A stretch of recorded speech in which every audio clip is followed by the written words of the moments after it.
इस लेक्चर को आपको एक कहानी की तरह सुनना है।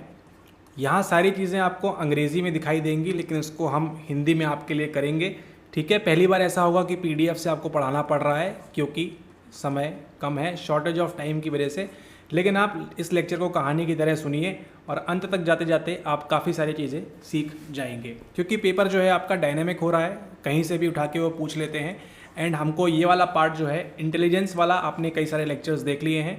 ठीक है, उसमें आपने गार्डनर की थ्योरी और वो सब जो आपका बेसिक है वो कवर हो गया है। थोड़ा सा हम एडवांस करेंगे और बात करेंगे हमारे यहाँ पे किसके बारे में, हम बात करेंगे क्रिएटिविटी के बारे में।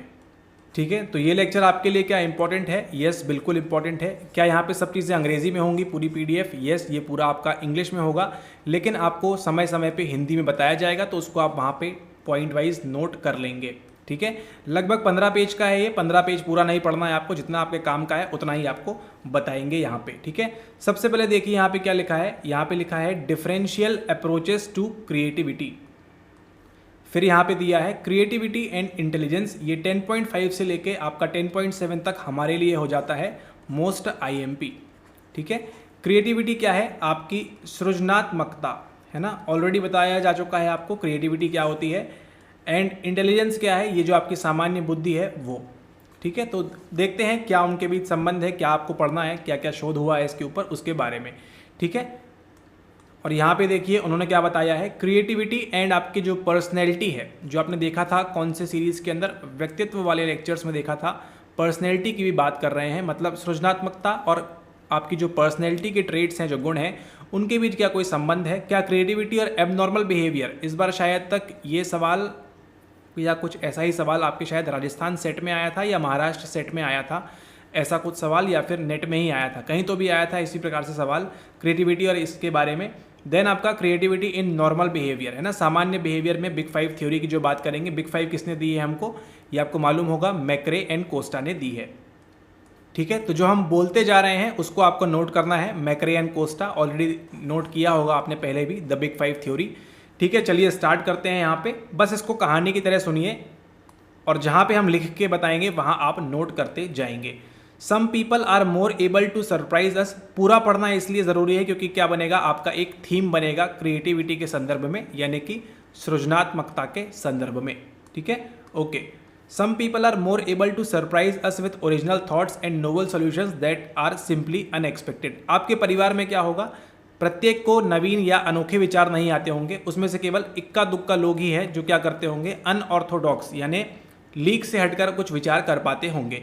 These people seem to stand out in the crowd and are capable of innovating. In fact, they seem to prefer innovation to imitation and may often choose to defy the crowd. आपकी कक्षा में कुछ ऐसे बच्चे होंगे जो क्या करते होंगे, जो टीचर बोल रहा है वही करेंगे वो। ठीक है, फर्स्ट सेकंड थर्ड रैंक वो लाएंगे, जो टीचर ने बोला वही करेंगे। लेकिन कुछ बच्चे ऐसे होते हैं जिनको हम आमतौर पे शैतान कहते हैं। कुछ ऐसे बच्चे होते हैं जो क्या होते हैं, क्रिएटिव होते हैं। ये जो सारे बच्चे हैं, 40 बच्चे हैं, इनसे हट के ये कुछ काम करेंगे, है ना। जैसे आइंस्टीन हो गए, क्रिएटिव काम किया उन्होंने। ठीक है, और भी जो ऐसे क्रिएटिव लोग होते हैं वो सब क्या होते हैं, लीक से हटकर कार्य करने वाले होते हैं। ठीक है, what makes these people capable of generating new ideas and discovering unknown paths. ऐसी क्या चीज़ है ना, ऐसी, इसको नोट लिख लें आप, ऐसी क्या चीज़ है जो पर्सन ए जो सामान्य है और पर्सन बी जो कि क्या है, जो कि क्रिएटिव है, सृजनात्मक है, ऐसी क्या चीज़ है जो इन लोगों के पास होती है। The study of individual differences in creativity attempts to answer this question. ठीक है, in the present chapter I examine the concept of creativity, although this topic has a long standing history, जिससे आपको मतलब नहीं है। Creativity researchers have constituted a minority within individual differences and have often pointed out that more attention should be given to field. चलिए, आपके काम का start होता है यहाँ से। There are 4 main differential approaches to creativity, यानी कि आपकी जो सृजनात्मकता है ना, उसको समझने के संदर्भ में आपके 4 मेन अप्रोचेस हैं या 4 उपागम हैं मुख्य तौर पर। ठीक है, वो कौन कौन से हैं वो देखिए यहाँ पे। ये है आपका द पर्सन अप्रोच, पर्सन, ये है आपकी प्रोसेस यानी कि प्रक्रिया की बात हो रही है। ये है आपका प्रोडक्ट यानी कि उत्पाद, और एक नीचे दिया है फाइनली द प्रेस। ठीक है, तो person, process, product and press, ये 4 आपको ध्यान रखने हैं। इनको ऐसे ही के ऐसे ही याद कर लेंगे, person, process, product and press. ठीक है, और ये देखिए आपका यहाँ पे ये क्या है, ये है आपके 2022 का सवाल। क्या लिखा है यहाँ पे, brain storming, a technique for generating ideas in a group. किसी समूह के अंदर, ऑलरेडी बताया जा चुका है आपको, किसी समूह के अंदर A person, B person, C person, D person, E person, F person, G person and H person, which involves individuals saying everything that comes to mind about a topic without self censorship or inhibition। है ना, पूरे group में, समूह में ये लोग बैठे हैं और क्या कर रहे हैं, यहाँ पे ब्रेन स्टॉर्मिंग कर रहे हैं। ठीक है, आइडियाज जनरेट कर रहे हैं ग्रुप में, समूह में बैठ के, समूह चिंतन, इसे क्या कहते हैं, ब्रेन स्टॉर्मिंग, आपका समूह चिंतन या फिर आपका ग्रुप थिंक भी इसे कह सकते हैं। ठीक है, ग्रुप थिंक छोड़ दीजिए, इसको आप ऐसे ही याद रखिए, क्या है आपकी, ये है आपकी ब्रेन स्टॉर्मिंग। 2022 में भी आपको इस पे से सवाल पूछा गया था कि अगर ग्रुप में बैठ के सब लोग विचार कर रहे हैं, उसे हम क्या कहेंगे, ऑप्शन था वहाँ पे ब्रेन स्टॉर्मिंग उसका उत्तर। ठीक है, और यहाँ पे क्या है, विदाउट सेल्फ सेंसरशिप और इनहिबिशन, मतलब ए को अगर कोई ख्याल विचार आ रहा है तो वो प्रकट करेगा, अपनी बातें कहेगा। ठीक है, वहाँ पे उसका प्रतिरोध नहीं करेगा या फिर उसको इनहिबिट नहीं करेगा। ठीक है, इसका आप ध्यान रखेंगे ग्रुप थिंक के अंदर।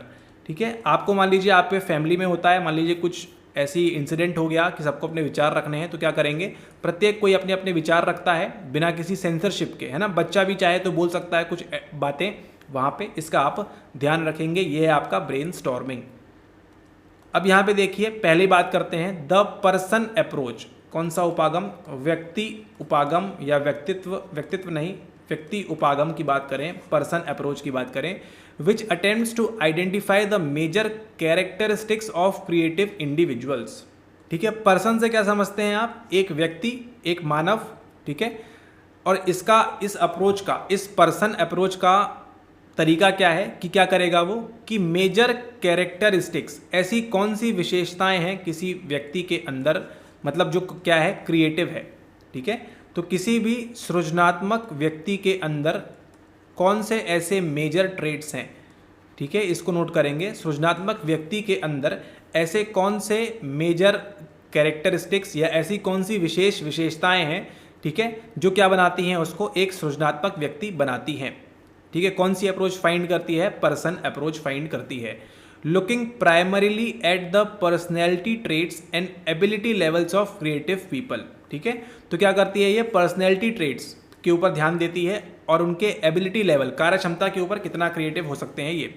As such it is comparable to the dispositional approach to personality, इसको छोड़ दीजिए, although it also deals with the relationship between creativity and established ability constructs. ठीक है, आप मेन बात समझ गए, मेन केवल इसमें इतना ही था। द पर्सन अप्रोच की बात करें तो पर्सन से क्या समझते हैं आप, पर्सन यानी कि कोई व्यक्ति। अगर पर्सन अप्रोच की बात करेंगे तो ये जो व्यक्ति है मुस्कुराता हुआ, ये क्रिएटिव है, तो इसके पास ऐसी कौन सी ताकतें हैं, ऐसा कौन सा इसके पास मेजर विशेषता है इसके अंदर, ये ज़्यादा खाता है, ज़्यादा सोता है। ठीक है, जस्ट मजाक के लिए बता रहे हैं, बट आपको ध्यान देना है।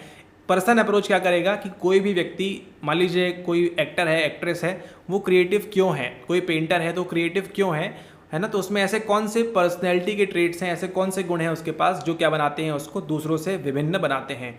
ऐसी खोज कौन करता है, पर्सन अप्रोच वाले करते हैं। अब देखिए दूसरा, द प्रोसेस अप्रोच। प्रोसेस मतलब क्या होता है, प्रोसेस यानी किसी भी चीज़ को करने की प्रक्रिया। The process approach to creativity on the other hand aims at conceptualizing the cognitive mechanisms underlying the process of creative thinking। ठीक है, for example associative and divergent thinking। अब यहाँ पे क्या बात हो रही है प्रोसेस अप्रोच के अंदर, कि प्रक्रिया क्या हो रही है उसके भेजे में, उसके दिमाग में, है ना। द संज्ञानात्मक कार्य प्रणाली क्या हो रही है वहाँ पे, कॉग्निटिव मैकेनिज्म, संज्ञानात्मक, है ना, आपका मैकेनिज्म या कार्य प्रणाली क्या हो रही है वहाँ पे, जो क्या कर रही है वहाँ पे, क्रिएटिव थिंकिंग को उत्पन्न कर रही है। ठीक है, अगर मान लीजिए आप क्रिएटिव हैं तो क्या होगा, आपके माइंड में आपका जो कॉग्निटिव मैकेनिज्म है, संज्ञानात्मक रूप से क्या होगा, कुछ ना कुछ आप में अलग हो रहा होगा। वही ये अप्रोच देखती है, द प्रोसेस अप्रोच। ठीक है, और इसमें देखिए डाइवर्जेंट थिंकिंग बताया था आपको, अभी सारी अब सारी पहले आप देख चुके हैं। ठीक है, अब यहाँ से आपको लिंक हो जाएगा। अनलाइक द पर्सन अप्रोच, ठीक है, जो पर्सन अप्रोच नहीं करती उसके जैसा, Process approaches to creativity are not aimed at distinguishing between creative and non-creative individuals, but try to explain the general process of creative thinking in all individuals alike. यहाँ पे क्या बोलना चाह रहे हैं ये? पर्सन अप्रोच क्या करती है?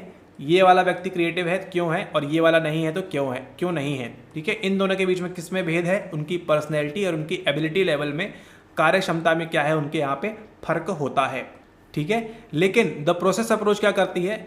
इसके अंदर अगर क्रिएटिव हैं ये लोग, ठीक है, तो क्या कर रही है यहाँ पे वो? General process of creative thinking, ठीक है। आपकी सृजनात्मक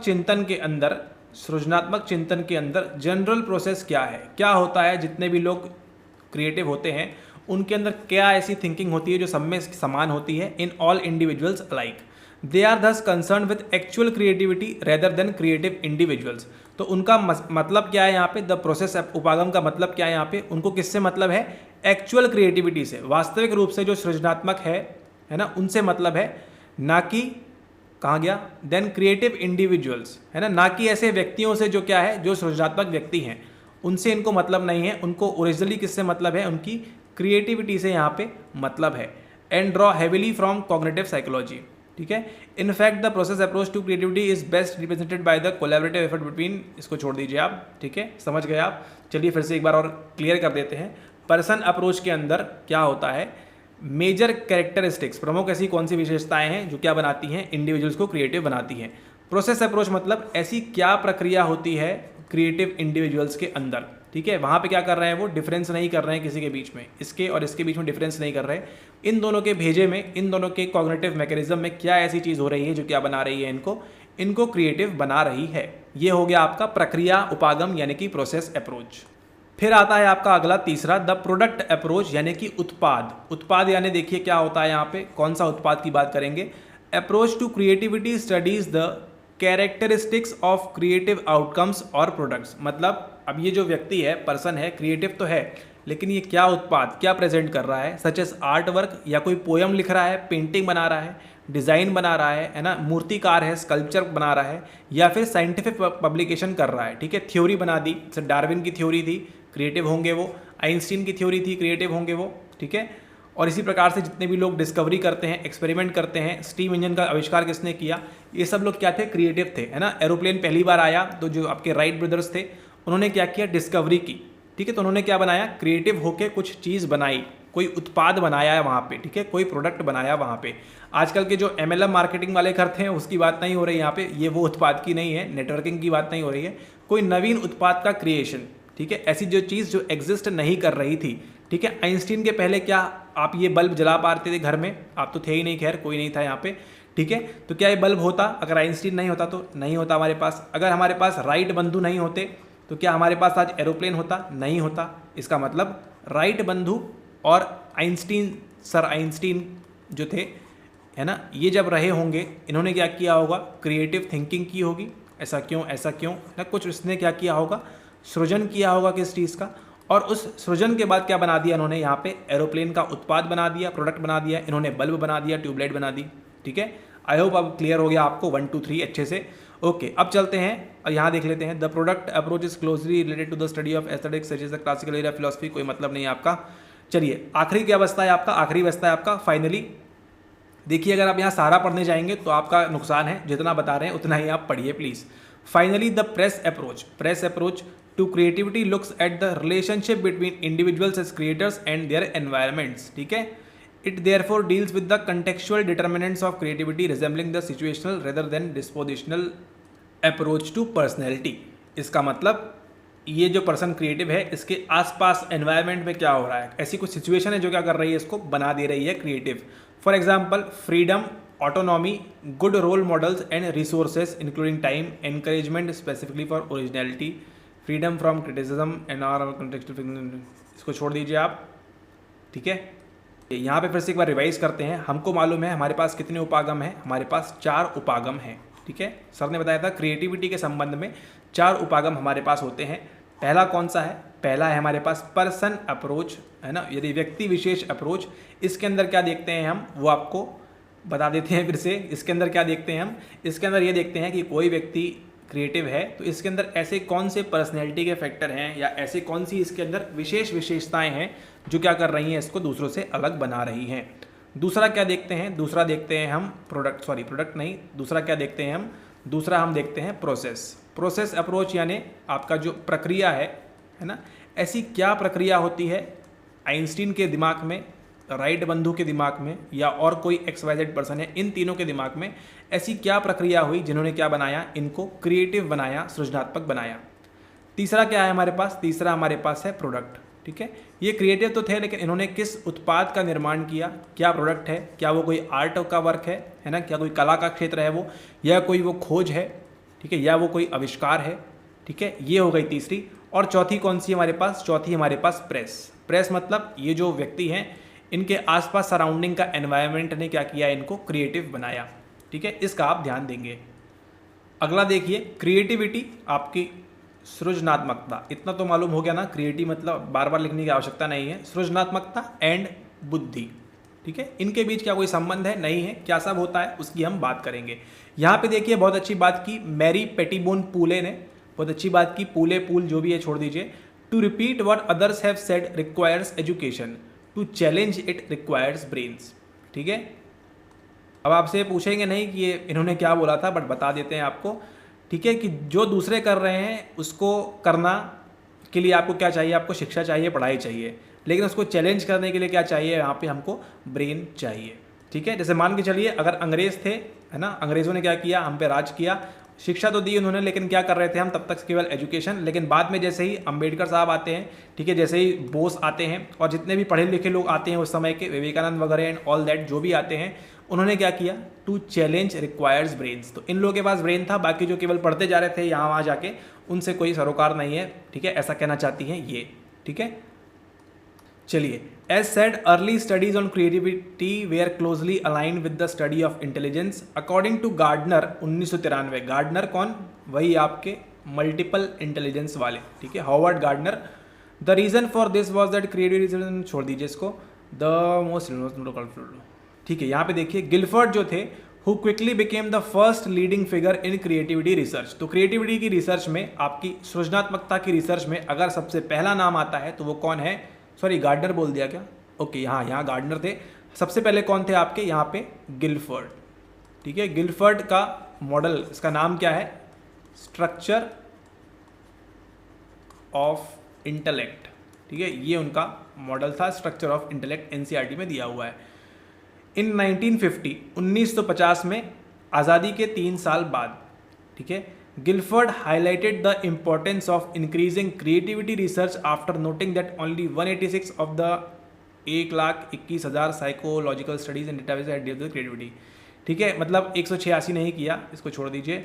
by the 1950s differential psychologists had provided sufficient evidence in support of the validity and reliability of ability test, consolidating intelligence as an important psychological construct। यहाँ पे देखिए ABC आपको दिख रहे हैं, यानी कि सृजनात्मकता और बुद्धि के बीच, ठीक है, क्या संबंध है, यहाँ पे दिखा रहे हैं आपको। Creativity as a form of intelligence, intelligence as a form of creativity, intelligence and creativity as identical, एक जैसे हैं। क्रिएटिविटी की वजह से IQ मिलता है, IQ की वजह से क्रिएटिविटी मिलती है, कुछ इस प्रकार की बात यहाँ पे हो रही है। सबसे पहले देखिए, यहाँ देखते हैं creativity as a form of intelligence. ठीक है, यहाँ पे देखिए, the idea that creativity may be a subset और a form of intelligence is not new. ठीक है, यहाँ पे क्या बोल रहे हैं, आपके पास इंटेलिजेंस है, उसी का एक पार्ट क्या है, आपकी यहाँ पे क्रिएटिविटी है। ठीक है, Binet's early attempt to design an IQ test included open-ended items to measure children's imagination, though these were soon dropped because of unsatisfactory reliability। तो आपको मालूम है, जब अल्फ्रेड बिने ने क्या किया था, पहला IQ का टेस्ट बनाया था, तो उसमें क्या किया था उन्होंने, यहाँ पे आपके ओपन एंडेड आइटम्स रखे थे। ठीक है, ताकि क्या माप सके वो बच्चे, जो आप देखा होगा बहुत ज़्यादा क्या करते हैं, कल्पना कर सकते हैं, कल्पना शक्ति जो होती है बच्चों में जो होती है बहुत ज़्यादा अच्छी होती है। ठीक है, तो उसको मेजर करने के लिए क्या किया था उन्होंने, ओपन एंडेड आइटम्स दिए हुए थे। लेकिन बाद में क्या किया गया, इनको ड्रॉप कर दिया गया। Until the 1980s, many differential psychologists viewed creativity as an aspect of intelligence। 1980 तक क्या हो रहा था कि इंटेलिजेंस के अंदर ही एक छोटा सा भाग देखा जा रहा था, किसके बारे में, क्रिएटिविटी के बारे में। यानी कि इंटेलिजेंस का एक सबसेट है क्या, आपकी क्रिएटिविटी, यानी कि बुद्धि के एक रूप में आपकी क्या आती है, यहाँ पे सृजनात्मकता आती है। मतलब अगर आपकी बुद्धि है तो ही आप यहाँ पे थोड़ा सा क्रिएटिव हो सकते हैं, या उसका एक रूप है, ऐसा ये कहना चाह रहे थे। उसके बाद देखिए यहाँ पे बदलाव आया, परिवर्तन आया। The most explicit attempt to demonstrate that creativity is a component of intelligence, यानी इंटेलिजेंस का क्या है, एक भाग है आपका ये जो क्रिएटिविटी है जो है वो, वॉज दैट ऑफ गिलफर्ड 1967 में जो बताया था अभी आपको, क्या लेके आए, who proposed a comprehensive multidimensional model of intelligence that encompassed more than 120 ability. ठीक है, अगेन सेम रिपीट हो रहा है जो पढ़ के आ चुके हैं। One of the intellectual operation describe in this model is divergent production. यही जो डाइवर्जेंट है वो क्या है आपका, वो है आपका अपसारी, है ना, अपसारी की जो बात करते हैं, which refers to an individual's production और multiple solutions to problem rather than the identification of a single correct response. If divergent production represents an aspect of intelligence, creativity would be a subset of intelligence too. उसके बाद यहाँ पे आ जाइए, Guilford did identify a number of important aspects of creativity. तो creativity के अंदर Gilford ने क्या क्या फाइंड किया, इनको आप नोट कर लेंगे। Flexibility, problem identification, fluency and originality, FPIFO। ठीक है, FPIFO जैसे याद रखना है इसको रखिए।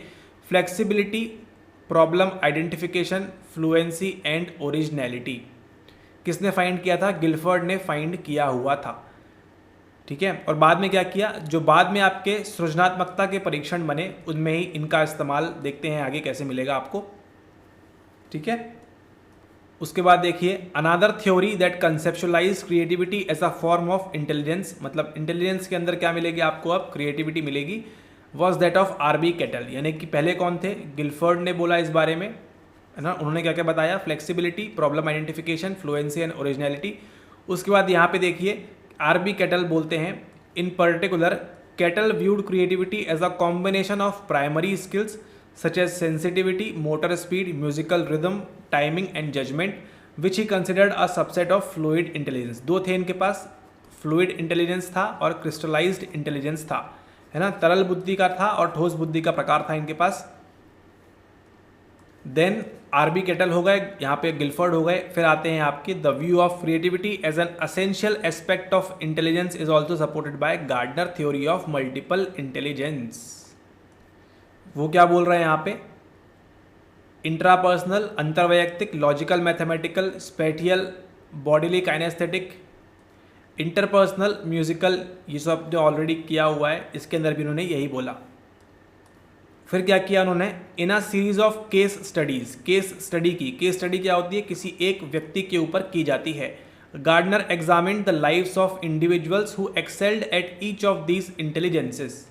गार्डनर ने क्या किया, इन प्रत्येक इंटेलिजेंस के मतलब जो भाग है यहाँ पे उसमें क्या किया, किस किस ने इसमें एक्सेल किया, यानी कौन कौन इसमें टॉप पे रहा, उन पे के ऊपर क्या किया, केस स्टडी किया। जैसे देखिए यहाँ पे, and made exceptionally creative contributions to the field of music, Igor Stravinsky. Poetry में T.S. एलियट नाम सुना होगा आपने। साइकोलॉजी में सिगमंड फ्रॉइड, कौन नहीं जानता। पॉलिटिक्स में मोहनदास गांधी एंड अदर्स। ठीक है, अकॉर्डिंग टू गार्डनर, गार्डनर के अनुसार क्या बोल रहे हैं यहाँ पे, the creative achievement of these individuals can be explained as much by their unusually high levels of domain relevant abilities. यहाँ पे देखिए, for instance Gardner notes that Freud जानते हैं, Sigmund Freud, had very high verbal ability. किसमें high थे वो, verbal ability में बहुत ज़्यादा हाई थे, है ना, यानी शाब्दिक के अंदर वो बहुत ज़्यादा हाई थे। But very low spatial and musical ability, गाने वगैरह की उनकी जो थी एबिलिटी नहीं थी। In any case no combination of ability levels would be sufficient to explain creative achievement because personality characteristics such as focus, persistence and, इसको जाने दीजिए आप। ठीक है, तो आपको क्या ध्यान रखना है, इंटेलिजेंस का ही एक सबसेट क्या है आपका, क्रिएटिविटी है। ऐसा किस किस ने बोला, गिलफर्ड ने बोला। गिलफर्ड के अंदर ये चार चीज़ें आपको ध्यान रखनी है, flexibility, problem identification, fluency and originality. सवाल मिलता है आपको यहाँ से, ठीक है, इसको ऐसे कैसे ही याद कर लें आप अगर आता है सवाल फ्यूचर में तो। एंड देन 1920s में आता था ये वाला सवाल, 1920 में नहीं, 2019 और 2020 में। एंड देन आपने आरबी केटल का नाम सुना और फिर किसका सुना आपने, गार्डनर का नाम सुना। ये हैं आपके तीन, सबसे पहले हैं आपके गिलफर्ड, फिर आपके हैं आरबी केटल और फिर है आपके कौन, गार्डनर। केस स्टडी किन्होंने की थी, इन्होंने ही की थी। इन्होंने क्या बताया, इन्होंने बताया आपको मल्टीपल इंटेलिजेंस यानी कि बहुबुद्धि का सिद्धांत। अब यहाँ पर देखिए, intelligence as a form of creativity, यहाँ पे जो आपको ध्यान देना है वो क्या है, आप paradigmatic model that regards creativity as the precondition for intelligence, यानी कि क्या बोल रहे हैं यहाँ पे, क्रिएटिविटी है तो आपकी बुद्धि है, ऐसा ही कहना चाह रहे हैं। ठीक है, कि आपकी जो क्रिएटिविटी है, जो आपकी सृजनात्मकता है वो क्या है, एक प्री कंडीशन है, यानी क्रिएटिविटी होगी तो क्या होगा, आपके पास बुद्धि होगी। इज स्टर्नबर्ग एंड लुबार्ट का इन्वेस्टमेंट थ्योरी। सवाल याद आया आपको, इन्वेस्टमेंट थ्योरी का सवाल कहाँ से आता है, इन्वेस्टमेंट थ्योरी का सवाल आता है आपका यहाँ से, स्टर्नबर्ग एंड लुबार्ट, इसको नोट कर लेंगे, स्टर्नबर्ग एंड लुबार्ट की दी इन्वेस्टमेंट थ्योरी।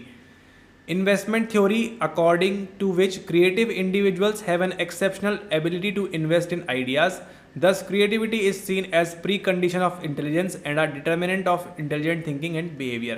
यहाँ पे क्या बोल रहे हैं, यहाँ पे ये कि जो रॉबर्ट स्टर्नबर्ग एंड लोबार्ट है, इन्होंने क्या बोला कि आपकी क्रिएटिविटी है वो क्या है, एक प्री कंडीशन है आपकी बुद्धि होने के लिए, आपकी इंटेलिजेंस यहाँ पे होने के लिए।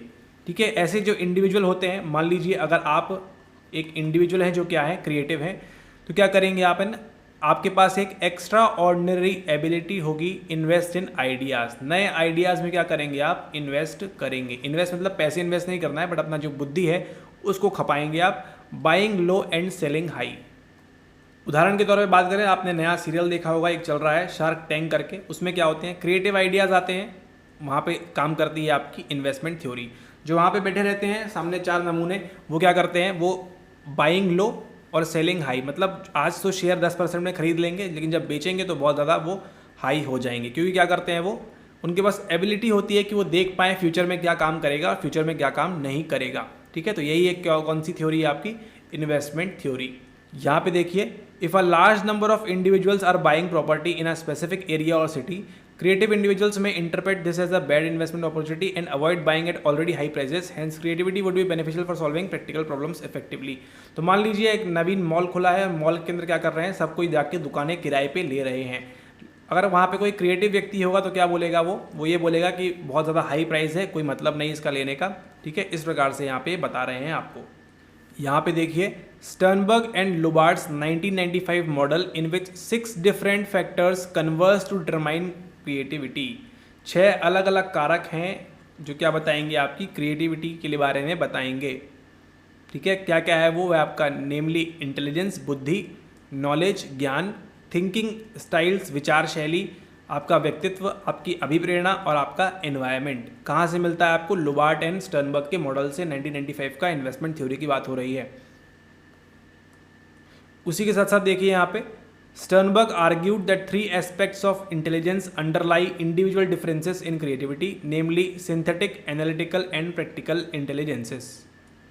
ठीक है, तो यहाँ पे देख रहे हैं आप, क्रिएटिविटी है, उसके बाद intelligence, creativity as a superset of intelligence, यानी इंटेलिजेंस के ऊपर भी क्या आती है आपकी, क्रिएटिविटी आती है, knowledge, thinking style, personality, motivation और एनवायरनमेंट। इसको आप बना लेंगे, आपके काम आएगा। ठीक है, अभी तक क्या क्या देखा आपने, इंटेलिजेंस है तो क्रिएटिविटी आ रही है, क्रिएटिविटी है तो इंटेलिजेंस होगा। अब क्या बोल रहे हैं, दोनों साथ साथ में आएंगे भाई बहन। Creativity and intelligence as identical construct, किन्होंने बोला, अकॉर्डिंगली हेंसली एंड रेनॉल्ड्स 1989 में conceptualize creativity and intelligence. Creativity and intelligence क्या है, आ यूनिटरी फिनोमेना, एक ही है, in which creativity would be regarded as the ultimate manifestation of intellectual ability. ठीक है, इन्होंने क्या बोला, बस एक बोला, ऐसे ही देख लीजिए इसको। उसके बाद अगला आता है क्या, creativity and intelligence as unrelated constructs. पहले क्या देखा हमने, इंटेलिजेंस होगा तो क्रिएटिविटी आएगी, यानी कि बुद्धि होगी तो सृजनात्मकता आएगी। देन क्या देखा, सृजनात्मकता होगी तो बुद्धि आएगी। फिर क्या देखा, दोनों साथ साथ में आएंगे भाई बहन। और यहाँ पे क्या बोल रहे हैं, वो दोनों अलग अलग हैं, आई एंड सी दोनों क्या है, अलग अलग हैं। ठीक है, ये ऐसा हकीकत में नहीं है, केवल इंटरप्रेट कर रहे हैं हर किसी के accordingly. A fourth interpretation for the relationship between creativity and intelligence is that they are completely unrelated. उन दोनों के बीच में कोई संबंध नहीं है। ठीक है, अभी तक आपने कितने पढ़ लिए? 4 पढ़ लिए। अब ये जो आपका है एक और काम का आ गया है 5वां, creativity and intelligence as overlapping construct related. इन दोनों का क्या है? संबंध है। मतलब क्रिएटिविटी आगे आगे, ये पीछे पीछे, कभी ये आगे आगे, ये पीछे पीछे, ऐसी बात यहाँ पे हो रही है। और सबसे ज़्यादा क्या किया जाता है? इसी को समझा जाता है। ठीक है, ठीक है, ये पूरी कहानी है। क्यों हुआ, कैसे हुआ, क्या हुआ, वो आपको मतलब का नहीं है। अब एक काम का क्या है, this idea often referred to as threshold theory of creativity and intelligence. जो आप देखते हैं नेट की परीक्षा में थ्रेशोल्ड थ्योरी, वो यही है आपकी बुद्धि की, या फिर इसकी क्या बोलते हैं, सृजनात्मकता की। यही है आपकी थ्रेशोल्ड थ्योरी। क्या बोलती है? Implies that a minimum level of, कम से कम एक स्तर तक क्या चाहिए हमको? बुद्धि चाहिए। Is required to be creative, है ना। कम से कम एक स्तर तक क्या चाहिए हमको? इंटेलिजेंस चाहिए। क्या होने के लिए? सृजनात्मक होने के लिए। ठीक है, एक स्तर तक हमको बुद्धि होना आवश्यक है। चाहे वो 70 हो सकती है, 80 हो सकती है, 100 हो सकती है ना। एक स्तर तक होना है, उसके बाद ही हम क्रिएटिव हो सकते हैं। ऐसा कहना है किसका? Threshold theory of creativity and intelligence का। ठीक है, for example Guilford and Christensen found students with lower intelligence score to score significantly lower creativity, but दोस्त बस इसको ध्यान रखिए आप। क्या किया उन्होंने, मतलब नहीं उससे। दस intelligence is necessary but not sufficient for creative thinking. मतलब बुद्धि का होना क्या है? आवश्यक है, नेसेसरी है, ज़रूरी है ना, लेकिन पर्याप्त नहीं है। ठीक है, इंटेलिजेंस इज नेसेसरी, एक स्तर तक आपको बुद्धि होना ही चाहिए, तभी आप क्या हो पाएंगे? क्रिएटिव आप हो पाएंगे। उसके बाद देखिए आगे चलिए, और काम का आता है और आईएमपी होता जाता है। इन support of the threshold theory, threshold theory के सपोर्ट में, थ्रेशोल्ड थ्योरी के सपोर्ट में, थ्रेशोल्ड थ्योरी क्या कहती है हमारी? ये कहती है, इसको नोट कर लेंगे, बहुत काम का है, कि एक स्तर तक बुद्धि का होना आवश्यक है, उसके तदुपरांत ही हम क्या हो सकते हैं? सृजनात्मक हो सकते हैं। बट लेकिन बुद्धि का होना ज़रूरी नहीं है कि क्रिएटिव होंगे ही हम। ठीक है, एक स्तर तक चाहिए, लेकिन इसका ये मतलब नहीं है कि intelligence does not it self determine creative thinking. अगर आपके पास बुद्धि है, इसका ये मतलब कदापि नहीं होता कि जो वत्स है, जो बालक है, जो बालिका है, वो क्या कर सकेगी? वहाँ पे सृजनात्मक चिंतन कर पाएगी। ठीक है, इसका मतलब बिल्कुल नहीं है अगर कोई बुद्धिमान है वो क्रिएटिव होगा, ऐसा ज़रूरी नहीं है। लेकिन बुद्धि चतुर बोल रहे हैं, क्या बोल रहे हैं इसको? हाँ, सृजनात्मक होने के लिए एक स्तर तक बुद्धि का होना आवश्यक है। उसी के सपोर्ट में कौन आया? गेट्सल एंड जैक्सन मिले आपको ये 1962 में। चलिए 1962 में क्या हुआ था? Indo China war. Studies indicated that the correlation, correlation क्या होता है हमारा? सहसंबंध। वाह वाह, हिंदी, सहसंबंध बिटवीन क्रिएटिविटी क्या है हमारी? सृजनात्मकता, और क्या है? इंटेलिजेंस, बुद्धि, tends to drop when IQ scores are higher than 120। ठीक है, जैसे ही IQ स्कोर कितना जाएगा? 120 के ऊपर जाएगा, आपका जो है कोरिलेशन क्या होता है? क्रिएटिविटी और इंटेलिजेंस के बीच ड्रॉप होना स्टार्ट हो जाता है। चलिए, ये तो आपको मालूम होगा, रट गया है अब तो पूरा कंप्लीटली। ठीक है, यहाँ पे अगर आपका 100 है, यहाँ पे आपका 120 है। ठीक है, अभी ऐसे ही बना लेते हैं। ठीक है, तो यहाँ पे बताइए मीन कितना हो गया आपका? मीन हो गया आपका यहाँ पे 100, और यहाँ पे आपका बुद्धि कितनी हो गई? मतलब SD कितना हो गया? सिग्मा कितना हो गया आपका? 20। ठीक है, मीन कितना है आपका? 100 है यहाँ पे। तो क्या बोल रहे हैं यहाँ पे कि 120 ये जो मार्क है, ठीक है, ऐसा कुछ होगा वहाँ पे। ये जो मार्क है, इसके बाद मतलब इस एरिया में, सॉरी, ये जो एरिया है 120 के बाद क्या होता है? आपका जो सहसंबंध है वो क्या होने लगता है? वो गिरने लगता है, सहसंबंध गिरने लगता है। तो कहानी ये स्टार्ट होती है, आपको सहसंबंध मालूम होना चाहिए। ठीक है, वो ही बता देते हैं आपको, एक लेक्चर में सब कराना हमारा काम ही है। कोरिलेशन मतलब क्या होता है? सहसंबंध। ठीक है, जैसे जैसे A काजू खाएगा, ठीक है, उसकी जो हाइट है वो भी बढ़ती जाएगी। ठीक है, मतलब जितने काजू खाएगा उतनी उसकी हाइट बढ़ती जाएगी। ठीक है, ठीक उसी प्रकार से जितनी आप पढ़ाई करेंगे उतने ही आपके सक्सेस के चांसेस हाई हो जाएंगे। ये क्या है, यह सहसंबंध है। एक वेरिएबल का दूसरे वेरिएबल के साथ यहाँ पे क्या हो रहा है, सहसंबंध हो रहा है। एक चर का दूसरे चर के साथ क्या दिख रहे हैं, यहाँ पे हम सहसंबंध हो रहा है।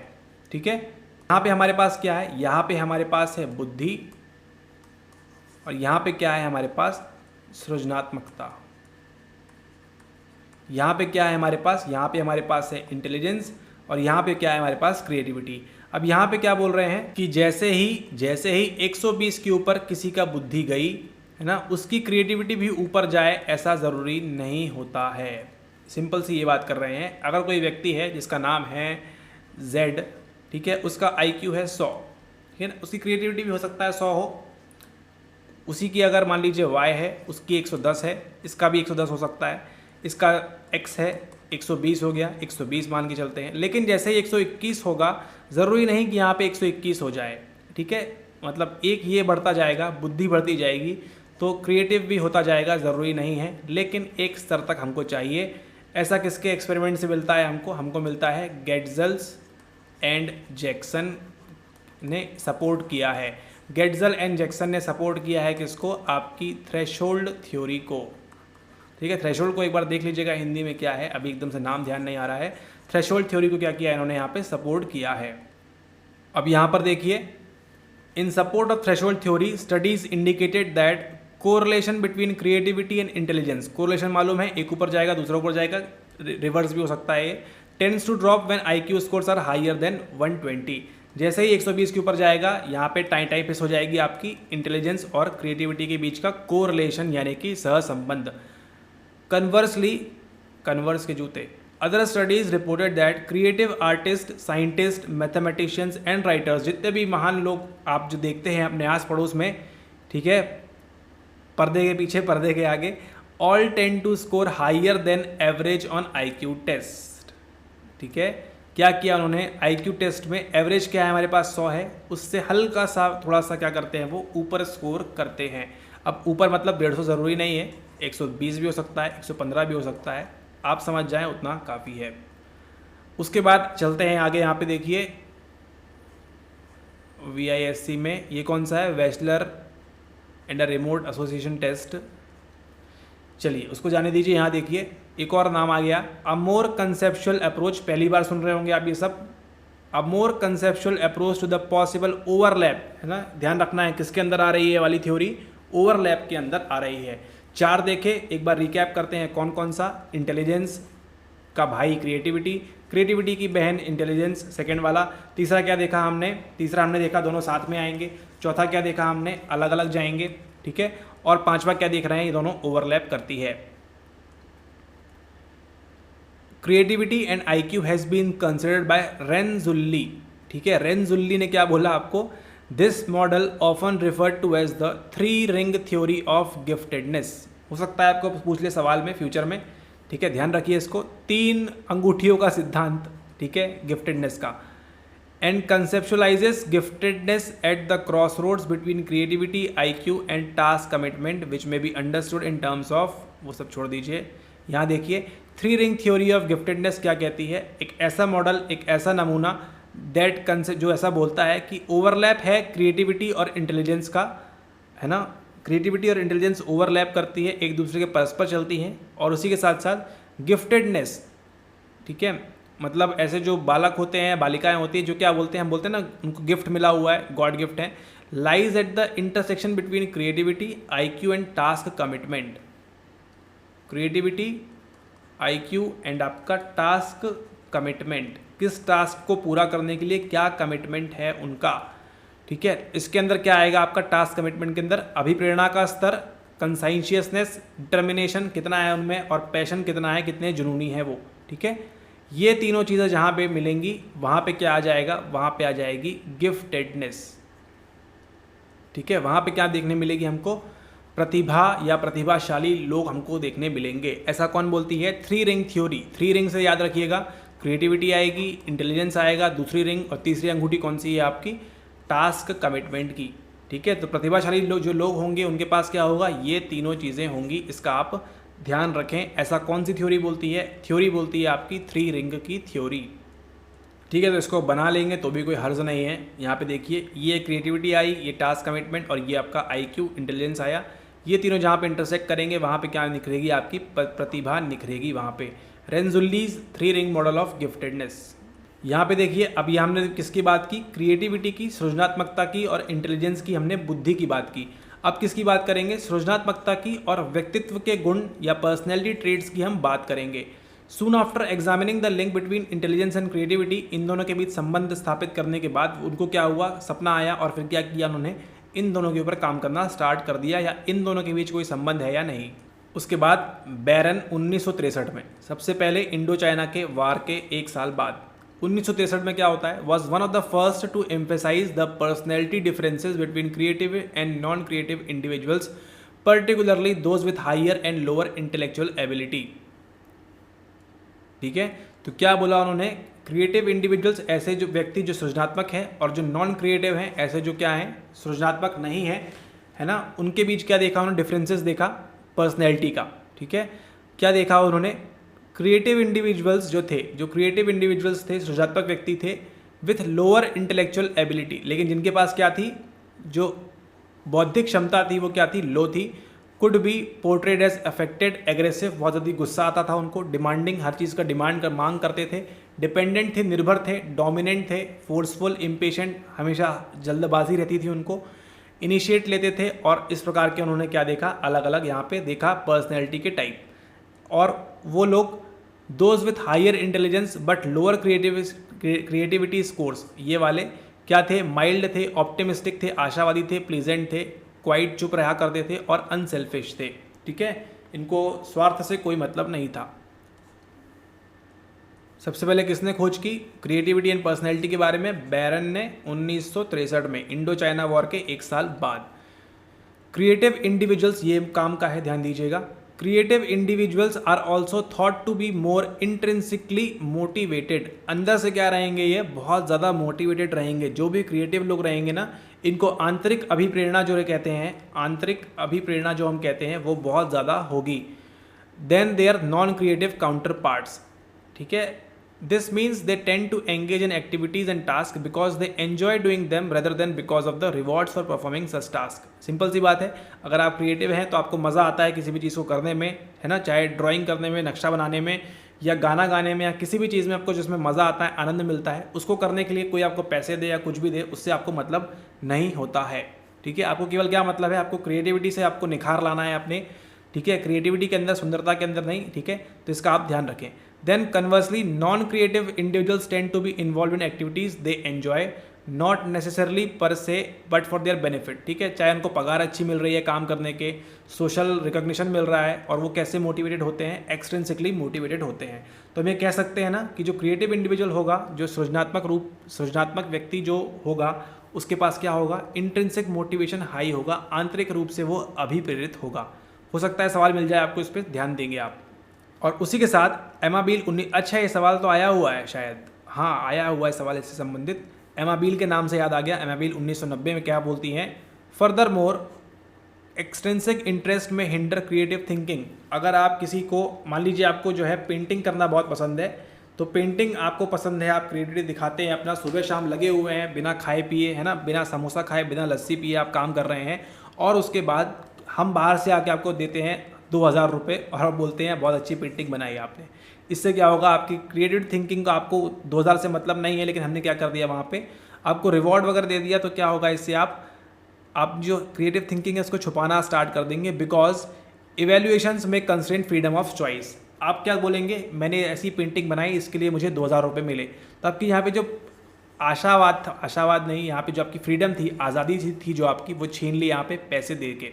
पैसे या और भी कुछ हो सकता है वहाँ पे, क्योंकि आपको क्या पसंद नहीं आया वहाँ पे? इवैल्यूएशन, आपका मूल्यांकन कर लिया हमने। अच्छा, ये तो 2000 रुपये की पेंटिंग है या 500 रुपये की पेंटिंग है, आपका जैसे ही मूल्यांकन हो गया, आपकी जो है दिमाग खराब हो जाएगा और आप हमको वहाँ से भगा देंगे।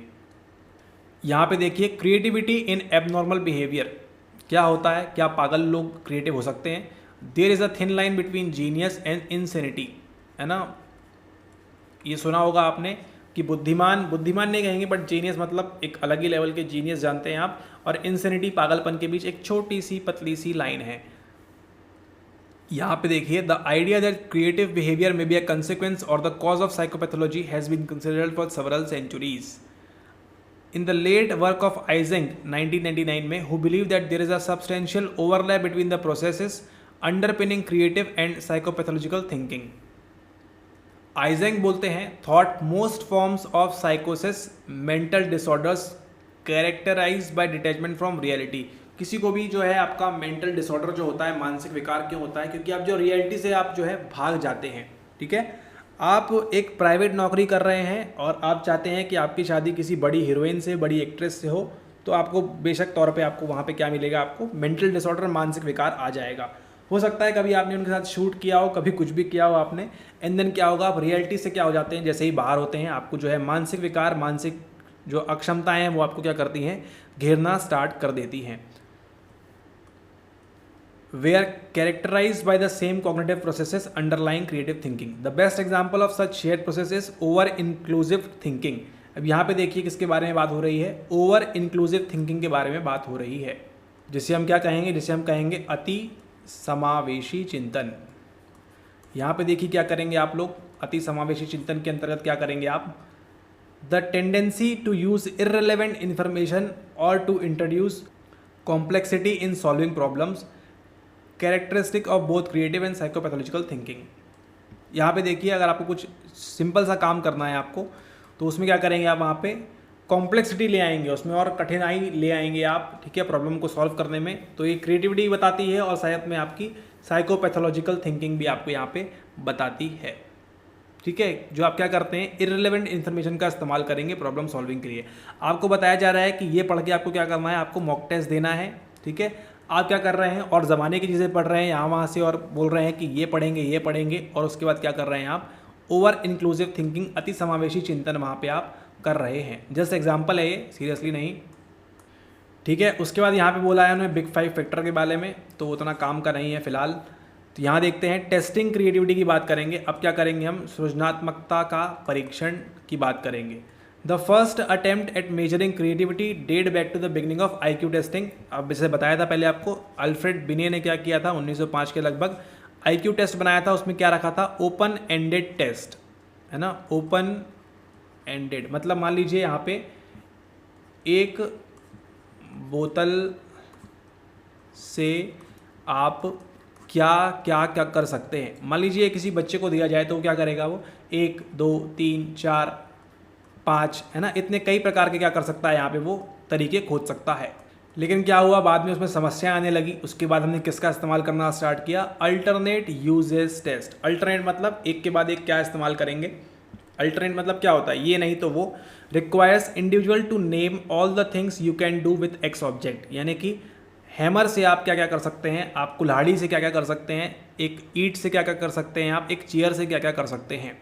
ठीक है, और इनकी स्कोरिंग किस में होती थी? आपकी originality, fluency, flexibility and elaboration. ये इसको आप ध्यान रखेंगे। अगेन फिर से, जैसे वहाँ पे ऊपर गिलफोर्ड का ध्यान रखा था, यहाँ पे ध्यान रखेंगे आप।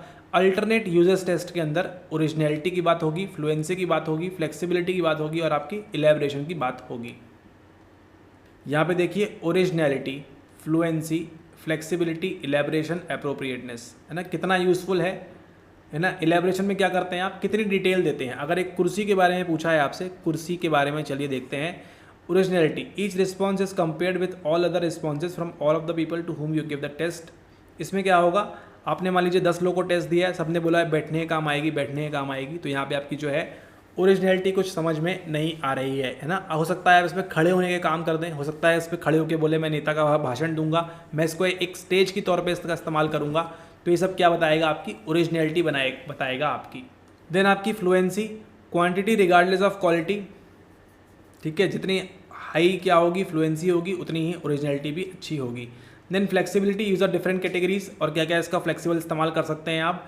एलेबोरेशन में क्या क्या डिटेल है, कुर्सी है तो कैसी है, ठीक है, लकड़ी की है या प्लास्टिक की है या स्टील की है, लोहे की है, फोल्डिंग वाली है, लेटने वाली है, कैसी कुर्सी है, उसको कैसे एलेबोरेट करते हैं आप। ठीक है, और यहाँ पे आपकी एप्रोप्रिएटनेस की बात हो रही है। किसके अंदर इस्तेमाल होता है? अल्टरनेट यूजेस टेस्ट, किसके लिए होता है? आपकी क्रिएटिविटी के लिए होता है, सृजनात्मकता की मापन के लिए, मापन नहीं, टेस्ट के लिए, परीक्षण के लिए होता है। इसको आप ध्यान रखेंगे, ठीक है। तो कौन सा है टेस्ट का नाम? Alternate uses test, a divergent thinking test. Divergent मतलब आपका अपसारी। Test that requires individuals to name all the things that can be done with a specified object. किसी पर्टिकुलर वस्तु से आप क्या क्या चीज़ें कर सकते हैं वो यहाँ पे पूछेगा आपसे अल्टरनेट यूजर्स टेस्ट के अंदर, ठीक है। क्या क्या आता है इसके अंदर? Originality, fluency, flexibility, elaboration. बहुत ध्यान से इसको याद रखेंगे आप। इसी के साथ साथ ये तो देखा हमने पहला टेस्ट। दूसरा क्या है हमारे पास? दूसरा है हमारे पास रिमोट एसोसिएशंस टेस्ट। यहाँ पे कोई रिमोट है क्या टीवी का? देखते हैं। Another widely used measure of creativity is Mednick and Mednick's 1967 में remote association test. This 30 item, कितने मद हैं इसके अंदर? 30 मद हैं। Psychometric test is based on items with a single correct response rather than open ended question. अभी ऊपर क्या देखा हमने? यहाँ पे क्या थे हमारे पास? ओपन एंडेड क्वेश्चंस थे। इस कुर्सी का इस्तेमाल आप कैसे कर सकते हैं, क्या कर सकते हैं? यहाँ पे क्या होगा? एक सिंगल करेक्ट रिस्पॉन्स होगा, ठीक है, रिमोट एसोसिएशन के अंदर।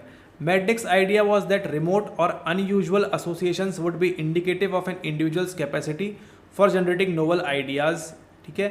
Participant may be asked to identify a fourth word that is associated with each of the following triads of words। जैसे यहाँ पे देखिए red, blue, cottage, rail road, girl, class. अगला क्या आएगा? ठीक उसी प्रकार से जिस प्रकार से आप पेपर 1 के अंदर करते हैं ना, वो वही रिमोट एसोसिएशन टेस्ट ही हो रहा है वहाँ पे वो, ठीक है, कि आप उसको पर्टिकुलर वर्ड ग्रुप के साथ आप उसको मैच कर पाते हैं या नहीं, यहाँ पे वो पूछ रहे हैं, ठीक है। व्हील देखिए, इलेक्ट्रिक और हाई बोल रहे हैं, सरप्राइज, लेस और यहाँ पे बर्थडे बोल रहे हैं, ठीक है। ये अगला शब्द क्या आएंगे वो आपको बताना है। ये किसके अंदर आता है? आपके रिमोट एसोसिएशन टेस्ट के अंदर, जो क्या मेजर करता है? क्रिएटिविटी मेजर करता है। किसने दिया है? मेडनिक एंड मेडनिक ने दिया है। कितने आइटम्स होते हैं? 30 आइटम्स होते हैं इसके अंदर। 2 टेस्ट देख लिए आपने, कौन कौन से? Alternate uses test, RAT, AUT RAT, ठीक है, देख लिया। रिमोट एसोसिएशन टेस्ट देख लिया। उसके बाद आते हैं गॉडफादर कौन है? To this day the best regarded test of creativity is TTCT, यानी कि टॉरेंस का टेस्ट। टॉरेक्स नहीं, Torrance, test of creativity and thinking. Torrance का सृजनात्मक और चिंतन की बात है, परीक्षण है 1974 में। क्या हुआ था यहाँ पे? आपको बताया था पेपर 1 में, भोपाल गैस ट्रेजेडी। चलिए आगे चलते हैं। Which is based on the earliers version of Torrance creativity test. 66 में भी उन्होंने बनाया था कुछ क्रिएटिविटी टेस्ट, उसके आधार पे ही आपका TTCT डेवलप किया गया। ध्यान दीजिएगा, इंपॉर्टेंट है। The test measures divergent production. Divergent मतलब आपका अपसारी उत्पाद, अपसारी, अभिसारी, अपसारी, अभिसारी, ध्यान रखिएगा इस बात को। Of semantic units, name all the things you can think of that are red and edible, ठीक है।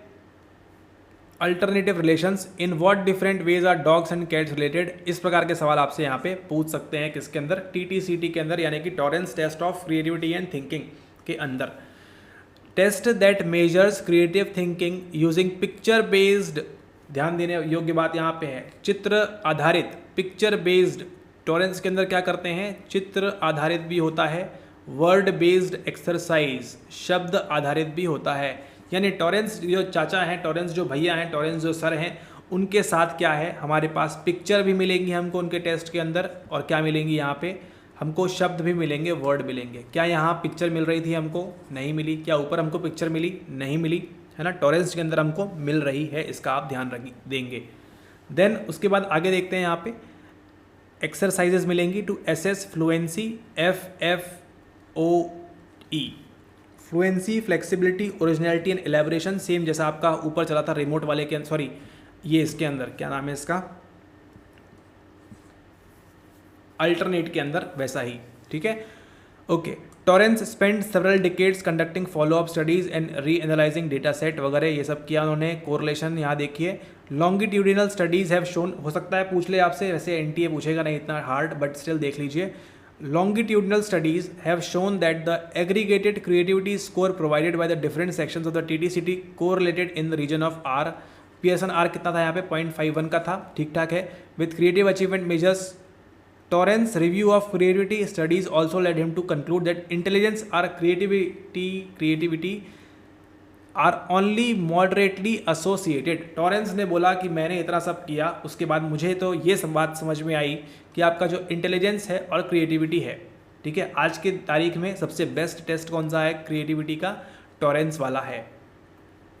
ठीक है, टॉरेंस ने बोला हमको ये एक बात समझ में ये आई कि इंटेलिजेंस और क्रिएटिविटी के बीच क्या है, मॉडरेटली एसोसिएटेड या मॉडरेटली रिलेशन है इनके बीच में। No matter what major of IQ is chosen, we would exclude about 70% of our most creative children if IQ alone were used in identifying giftedness. ठीक है, यहाँ पे देखिए क्या बोल रहे हैं, यहाँ पे आपको सेलियंट क्रिएटिविटी मेजर्स और भी मिल रहे हैं। यहाँ पे देखिए कंसेक्वेंसेस टेस्ट गिलफर्ड ने 1954 में बनाया। Imagine what might happen if all laws were suddenly abolished, imagine करने बोल रहे हैं। रिमोट एसोसिएशन टेस्ट, ये सब नोट कर लीजिएगा, सब काम के हैं, सब काम के हैं, सब काम के हैं, नोट कर लीजिएगा और देख लीजिए इसके अंदर क्या क्या हो रहा है। वर्ड एसोसिएशन टेस्ट किसने दिया, Getzels and Jackson. Write as many meanings as you can for the following, duck के लिए मीनिंग लिखिए, सैक के लिए लिखिए, पिच के लिए लिखिए। और creative test battery, Torrance test for creative thinking. 3 picture based exercise, Torrance के अंदर ये इंपॉर्टेंट है, IMP है, IMP है, IMP है।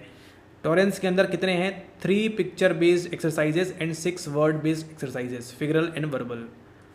ठीक है, does a good job for identifying gifted students, प्रतिभाशाली विद्यार्थियों के लिए बहुत काम का है आपका ये वाला कौन सा, Torrance test of creative thinking. ठीक है, consequences test Guilford. Remote association ऊपर देखा अभी, Mednick and Mednick 1962। Unusual users test Guilford 1954, same बात है। Word association test Getzels and Jackson का। ठीक है, ये आपका इंपॉर्टेंट है काम का, सभी इंपॉर्टेंट है आपके काम के, इसको देख लीजिएगा आप, नोट कर लेंगे इसको, सभी काम के हैं, इंपॉर्टेंट हैं। ठीक है, ओके, तो इसी लेक्चर के साथ हमारा जो क्रिएटिविटी है वो यहाँ पे समाप्त होती है। जो हमारी सृजनात्मकता है, मेन जो इसका मेन आधारभूत ढांचा था वो अब है हो चुका है, मतलब जो है था वो था हो चुका है। ठीक है, इसको अब कंप्लीट कर लिया है आपने। गेट्जल एंड जैक्सन को देखा आपने, ठीक है, उन्होंने क्या बोला, आपने थ्रेशोल्ड थ्योरी देखी आपने, और उसी के साथ साथ आपने IQ और क्रिएटिविटी के बीच जितने भी संबंध होते थे हो सकते हैं उन सबको देखा आपने क्या बच गया आपका, गिलफर्ड को भी देख लिया आपने, एंड उसी के साथ साथ आपने कौन बच गया आखिरी, टॉरेंस को भी देख लिया, Torrance test of creative thinking. अब आपका एक चीज़ बच जाती है छोटी सी, वो क्या है, वो है आपका वालच एंड कोगान, जो इस बार सवाल आया था 2022 में। सेम चीज़ है, प्रिपरेशन इंक्यूबेशन वाला, वो आपको बता देंगे अगले लेक्चर के अंदर। Thank you.